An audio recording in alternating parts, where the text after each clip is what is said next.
Hello everyone, my name is Aarti and you're watching HW News. Almost over a month ago, Prime Minister Narendra Modi expanded his cabinet. A dozen or more sitting ministers were dropped, many of them senior party leaders, and government brought in 43 new ministers. 36 out of them were completely new faces that were inducted into the cabinet. The move came amid mounting criticism over the government's handling of the second wave of the pandemic, how the government seemed missing in action, government's non-consideration of the farm laws protest, rising fuel prices, inflation, ministers picking fights with social media platforms, so on and so forth. The cabinet expansion was called historic because now there are a total of 9 women ministers in the new cabinet. Communities like OBCs and SCs, STs have record representation in the new Modi cabinet. However, if we look at the NDA constituent party's representation in the cabinet, it looks something like this. Bjp alliance partner JDU had earlier stayed away from any central post, but this time around it also lobbied with the central government for a seat at the table. JDU's RCP Singh was inducted into the cabinet. Fresh after coup against his own bhatija, Uncle Mr. Pashupati Nath Paras, LJP chief was also inducted into the cabinet. One of the BJP's alliance partners in Uttar Pradesh, Apna Dal chief Anupriya Patel, was also given a cabinet berth this time around. So the cabinet, which is just few berths short of touching its maximum mandated capacity, has only 3 leaders from BJP's NDA partners.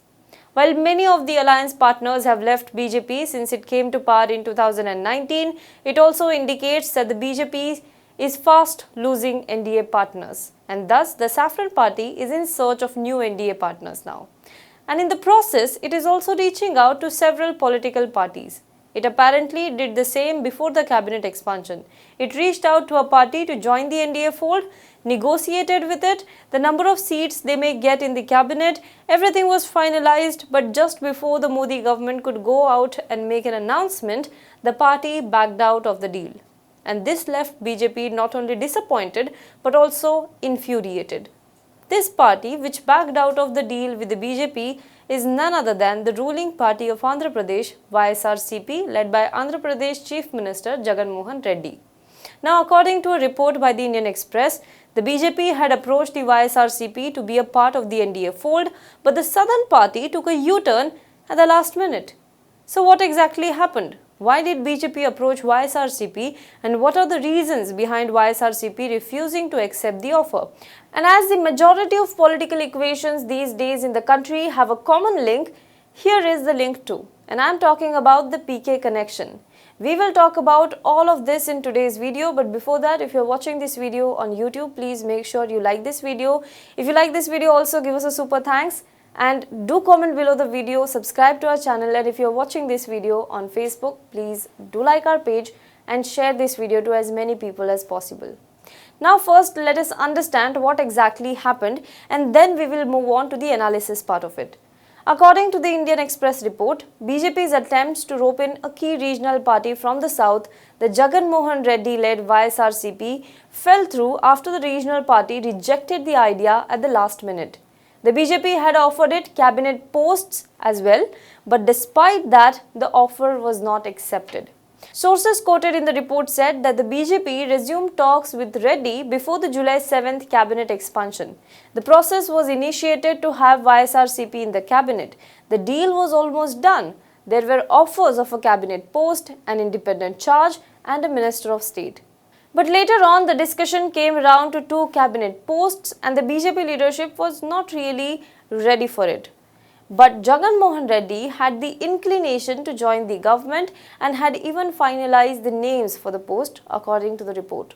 In fact, YSRCP Parliamentary Party leader V. Vijay Sai Reddy also confirmed that such a discussion was on between the 2 parties, but he brushed off the question, saying that the Chief Minister will comment on it. Now, reportedly, while Reddy's decision to not accept the offer infuriated the BJP leadership, the Andhra Pradesh Chief Minister maintained that he would remain friendly towards the centre and extend issue-based backing to it. Now, let us come to the analysis part of it. Let us first talk about losing out on NDA partners on behalf of the BJP.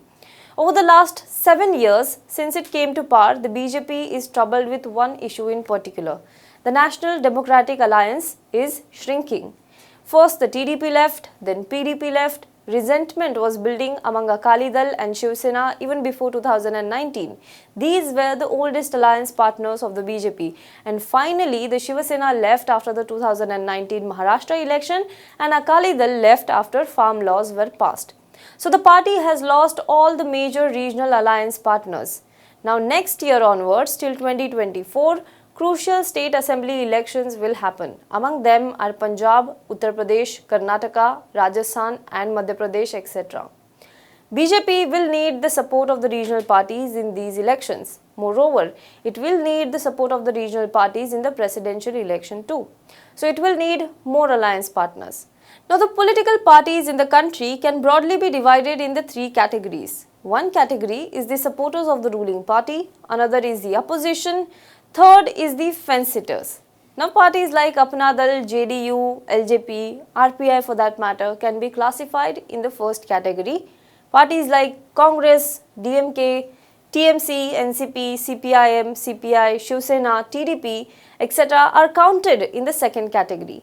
Parties like TRS, BJD, YSRCP are counted as fence-sitters. Now these are not with NDA and not with the UPA. They decide who to support based on the issue at hand. Since parties that have dropped out of NDA have joined the League of Opposition, the BJP is trying to woo the fence-sitters. As I said, among them is YSRCP. Let us talk about the second point, that is South outreach, but don't forget the number game. Apart from the fact that BJP needs new NDA partners, this move of the BJP can also be seen in the context of the Saffron Party's southern outreach. The Deccan has evaded the saffron wave twice, except of course Karnataka, but BJP could hardly grow beyond Karnataka in the southern India. In Tamil Nadu, it banked upon the AIADMK, and in Andhra Pradesh, it had TDP as a partner until it left the NDA. With YSRCP on board, the BJP would have got a boost in South. But that's not the only consideration here. There are numbers involved in this too. With 22 MPs, YSRCP is the fourth largest party in Lok Sabha. In the 2019 assembly elections, it had secured a landslide victory by winning 151 out of 175 assembly seats. Now let us talk about the third point. Why did YSRCP say no to the BJP's offer? There are multiple reasons why YSRCP backed out. Let us first talk about the obvious ones. Special status of Andhra Pradesh. Now this particular issue is of sensitive nature in the southern state. The TDP government fell because it could not ensure the special status from the centre, among others. If YSRCP joins NDA, it will join hands with a party that has remained non-committal for the special status to Andhra Pradesh cause. This may anger the voters of the YSRCP party. Now let us talk about the second point, that is SC/ST support. Party senior leaders have accepted that it forms a large chunk of its voters from the SC/ST community. BJP on the other hand does not really enjoy a good image as far as Dalit or minority communities are concerned. Now the third point, YSRCP wants to keep its options open. This could be one of the reasons why the party backed out at the last minute. 2024 is approaching in the next 3 years. Looking at the BJP trajectory in the state elections, whether the party will remain as powerful as it was or not is also a big question.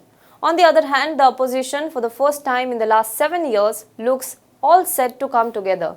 It has already united in the parliament, and talks of parties uniting outside the parliament are also going on. So he may be sensing that he might have a crucial role to play in the united opposition and wants to keep his cards open. Although we should not forget that rivalry between Congress and YSRCP and the fact that TDP, its principal opposition party in the state, is also in the same fold. Now let us talk about the last and the most interesting point, that is the PK connection. So what's this PK connection? Look at all the parties trying to form united opposition and you will see majority of them were associated with Prashant Kishor during election campaigning for the state. Mamata Banerjee in West Bengal, MK Stalin in Tamil Nadu, Congress in Punjab, Aam Aadmi Party in Delhi, Shiv Sena in Maharashtra. Now he was also associated with YSRCP during the assembly election. In fact, he is credited for the campaign that won Jagan Mohan Reddy his first state election. With PK now looking to join the Congress party, will he play a role of a mediator to bring the fourth largest party in Lok Sabha in the opposition fold. Whatever happens next will be very interesting to watch. Do let us know what you think about this in the comment box below. For more news and updates, you can log on to www.hwnews.in. Now, before I take your leave, for the last few months, we have been asking you to support us through our YouTube membership program. So many of you have come out and showed us your support. It motivates us to continue the journalism that speaks truth to power. But many of you also wrote to us saying that they were unable to support us through YouTube. A lot of you also wrote to us asking whether there is an option of one-time payment. So we have come up with another option on our website through which you can now support us. You can choose if you want to support us through monthly one-time payment or yearly one-time payment on the website. This subscription plan also comes with certain benefits, so do check it out. Go to our website, click on the support on the topmost toolbar and check out the plan that you want to take up. Your support means the most to us, so do subscribe. Until then, stay tuned to HW News. Now be the first to know about the latest updates on our new news app. Go on your Android or iOS, search for HW News Network. Download our app, choose the language you prefer to get updates in, and be up to date with the latest news. If you like this video, please share it and we would love to hear your comments in the comments section down here. Also, please do like our Facebook page and follow us on Twitter to get minute-to-minute news updates.